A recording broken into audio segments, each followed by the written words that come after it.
Hello everybody, welcome to another daily dose of gaming news and all that good stuff. And as always, I also publish everything on Rumble. On the blogger site, there's an archive post thingy there, and for extra support, everything is also posted on Patreon. Any updates or anything that I usually go about besides the videos that I do, I will do it on Twitter X platform. As well as especially when I go about doing some live stream or something like that, because at this moment in time I cannot commit to a fixed schedule to live stream, which at this moment is basically Elden Ring, trying to prepare myself for the DLC. And yesterday I basically wrapped up in Raya Lucaria. The next live stream will be entering Colored Wilds, but yeah, it's going to be a tough one. Later today, we're also going to, at least we're going to get the Mutant Year Zero to Eden episode. And yeah, yesterday I also basically recorded the last episode, which is the 20 episode there for Jedi Fallen Order. And after this one, I will continue the slot with the Jedi Survivor. Hopefully, I will record in the next few days. To see if the recording is okay in terms of like quality wise. I did some testing, everything seems to be okay, but I have to record a full episode to see how it goes. Yeah, I think this is it regarding the channel update here. I'm not going to do at this moment in time any kind of channel update. This is basically still valid at this moment in time to a certain degree, which is the going meanwhile probably start Dead Space 20 the remake after I finished Mutant Year Zero Road to Eden. Yeah, I think basically that's my main thing here. Yeah, catching up with at least 5 years. It's going on now for 6 years now. It's a lot of games to catch up that I missed out. Yeah, not much happening also. I got some again, I don't think this is news because I remember talking about Baldur's Gate 3 not getting a sequel or DLC, at least unofficially.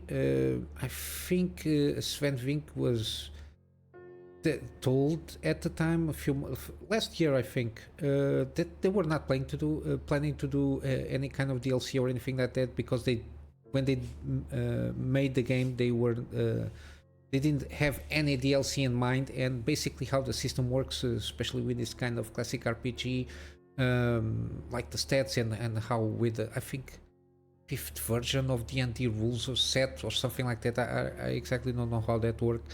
They didn't plan basically the game to have extra content, and to do so after the launch, it basically will break the game from what I understood.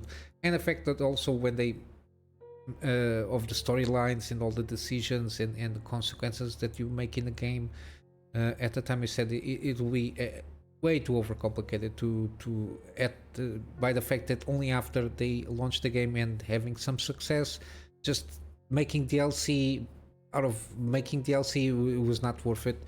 And again, from his mouth yesterday, I think, basically had the confirmation that they are not planning any DLC or expansion for the Baldur's Gate 3, and also no Baldur's Gate 4 or anything like that. They are going to drop at this moment in time, or better said, they are moving on from D&D,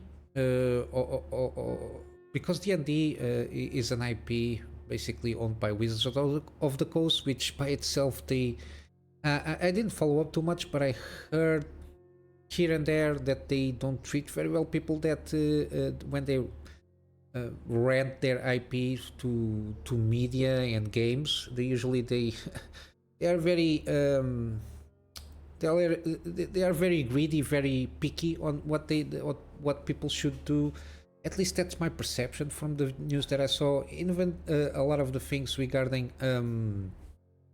things like the D&D stuff, it's been a lot of thing, even inside drama there. I don't know. I'm not sure if there is something that happened between them, because given that Baldur's Gate 3 is a huge success, I don't know if they wanted, I don't know, more out of this. I don't know, or trying to demand for them to make more games based on D&D or something like that. I'm not sure, but also makes more financial sense given that Larian is an independent studio. They develop and self-publish everything they do to create their own IP, a new IP, whatever it is if it's something similar like a CRPG or something like that. It doesn't matter as long as they are with their hearts on it. I think everything will be okay because they are really. It seems that the team there is very. They love games and they love to play their games and other people's game and that shows to a certain extent on Baldur's Gate 3. At least that's my perception there. Yeah, I think it makes more sense for them to work on an IP that can own 100% and take ownership of that and do whatever they feel it's right for that IP. And I think that's the best course of action overall. But there might be some souring with the Wizards of the Coast in terms of commercial relationships there. At least it's probable. Not we don't know for sure, but it's some rumors here and there that might have to do something accelerating releasing themselves from making a commitment on doing Baldur's Gate 4 or on any kind of forcing some expansion on Baldur's Gate 3 just because it sells very well. I think it's the most appropriate decision for them, at least from my perspective. And lastly, we got here Shinji Mikami, which left Tango Gameworks early last year. I think he left after I think the last game that he did was where he was involved in some capacity was Hi-Fi Rush. He didn't direct it. He just was as executive producer on Ghostwire Tokyo Hi-Fi Rush. I think he basically directed the Evil Within series. At least that's my perception there. And supposedly we caught up here with there is a page here of a game, Shadows of the Damned, Hello Remaster. I think this is a remaster of a already existing game. And in that site, I managed to click that and went to the site. There is something about the creators there. There is one, it's Suda51, and then Suda51. The name is not strange. I think he did like a weird kind of horror-inspiring kind of RPG kind of thing there. I forget the name, if it is the game that I'm thinking. And then we got some kind of a bio there with Shinji Mikami. And basically the interesting thing is basically he founded, even though there is no official word from Shinji Mikami itself, that he basically established a new studio, KAMUY Inc., which is very interesting. There was no news about him. Yeah, as it says, he has not officially announced the company's establishment, so its inclusion on the website may have been an error on the Grasshopper's Manufacturers, which is the publisher of this specific game. I don't know. Very weird, but interesting enough. Maybe he revealed this to other people, but because there is no official announcement from his part on the establishment of this company, yeah, I don't know. Maybe we get something new here. Again, he was established very well on the horror franchises, especially with Resident Evil 1 in 1996.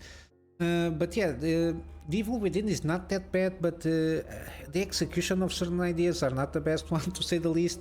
I don't know what happened there. I think with Evil Within they tried to... I think he tried to do this in a in-house engine. I think it's one of the bigger mistakes that he did, because he could take... I think it's an in-house engine, the Evil Within franchise, if not mistaken. He could have taken advantage of having like an existing engine and try to go about it in a better way to help out on the execution. But yeah, hopefully you got some confirmations on the denials of this news from Shinji Mikami. I'm always interested in some horror movies. I pretty much enjoy Resident Evil.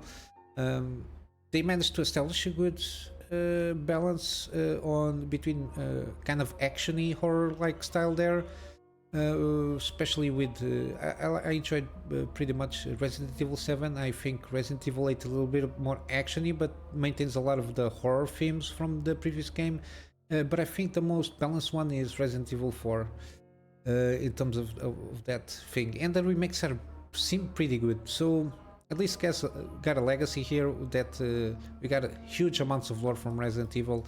I think we can appreciate the fact that Shinji Mikami was involved on that early in those days there.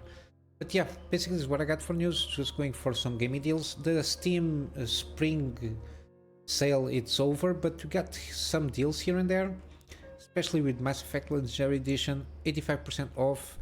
We got also Days Gone still 75, which is the usual price that it's at when it's on sale. Dead Space Remake, it's 60% off. I think I bought the space. I think I bought the deluxe edition. I'm not sure when I bought, because again I'm going to do a series on this game because I pretty loved very much the first one, the original one. It was almost shit my pants a couple of times there. Hopefully this will be a remastered version of that. And yeah, from the test that I've been doing, at least in terms of visual fidelity, is way. It's when you play a game and then you, after a few years, you want to go back in the game. This visual quality is what I think the game was when it came out, the original one. Yeah, it's a huge improvement in quality. We got also Nier Replicant. This is the version, whatever this number is, it's the remastered thing there.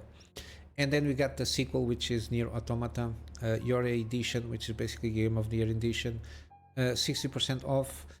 We got God of War, 50% off. And then we got The Last of Us Part 1, 33% off. This game should be already, no, not really. It's going to make a year now, so it's a decent value there, 33% off. But yeah, the game is a little bit older now. But yeah, the main story, still, I think it's one of the best stories ever told. Think no more extra context with this left behind chapter. I think this is a post thing, which didn't indicate nothing regarding Ellie thing there, but it's another conversation for another time. And of course, The Last of Us Part 2. Not the best take there on the sequel, but yeah, I'll keep it that way. On GOG, we got Baldur's Gate 3, 10% off. Yeah, till 4th of, we are in March, April. We got Battletech. This is the Mercenary Collection. Again, I'm not very well aware, but this is the most things that it has, the season pass there. Again, this is kind of XCOM-y kind of a thing there, turn-based combat, but with mechs. Yeah, it's always good, and it's a very good game.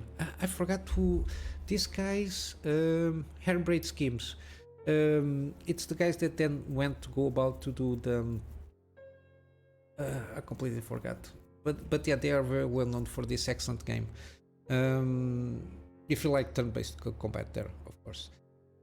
We got also Children of Mortal Complete Edition, 71% off. This is the Complete Edition, has everything there. Again, roguelike style, isometric view, pixel art. Again, this is a very well recommended game. We got also Cult of the Lamb. This is the standard edition, but you got the Cultist edition also. Difference is only like $1 or so, and I'm not sure what the difference are, but I think you got more stuff to play with. But yeah, it's a cheap one. It's very well recommended. We got also the Dredge, not the Dredge. This is the standard edition. There is nothing like super extra on the deluxe edition, but it's a very Lovecraftian storytelling game there. Then we got the boat management things there for the fishing games and all this stuff. But the story is, I think, it's the big hook. Very Lovecraftian and how the environment is there. And finally, we got Prey Digital Deluxe Edition again. At this price point, the Digital Deluxe Edition, it's pretty good. It's a pretty good deal. Even if you just like to experience the main game, the Standard Edition is more than enough. The Deluxe Edition has the Moon Crash thing, which is basically, I think it's kind of roguelike elements there, where you go about some levels and try to do certain things without dying, and you got a certain amount of resources to do those missions. At least that's my perception there.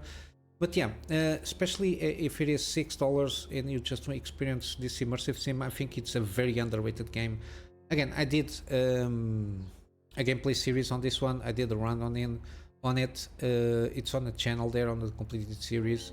It's a pretty good one, very underrated. But it's already kind of for the old one. It's from 2017, 2018. But yeah, it's a pretty good game if you enjoy immersive sims and the such there. And yeah, basically this is what I got for you today. Hopefully later I can do some streaming. I will have to check if I can manage to work around something later today at my time zone. Yeah, I'm just going to plug in as usual my Patreon for extra support. Again, this extra support is mainly directed at this moment in time for some storage for me to be able to get backups of stuff that I do for my clients, and of course some extra space for the videos that I do for the channel. And with all that said, guys, I hope you have a wonderful day, and I will see you in the next one. So until then, Kunamy Master out.